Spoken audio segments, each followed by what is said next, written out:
আমার লোন ধরে দিবে।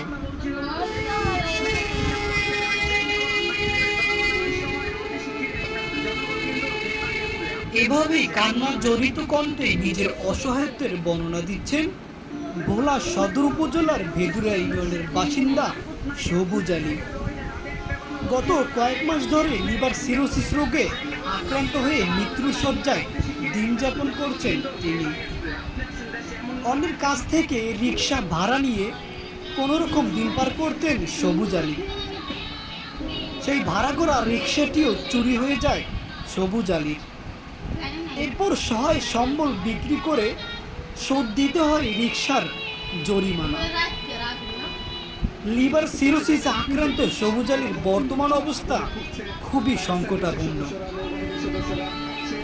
এদিকে অনাহারে অর্ধাহারে দিন কাটছে সবুজ আলীর 4 সদস্যের পরিবারে।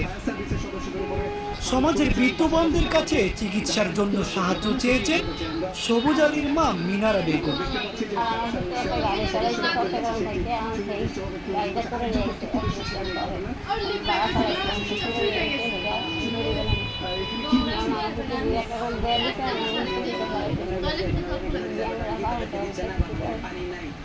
পরিবারের আশা ঠিকমতো চিকিৎসা হলে ভালো হয়ে যেতে পারে তাদের সন্তান।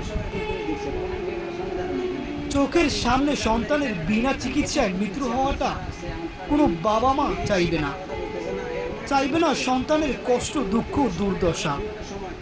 পিয়ার ইসলাম নুরুদ্দিন, ভোলা নিউজ।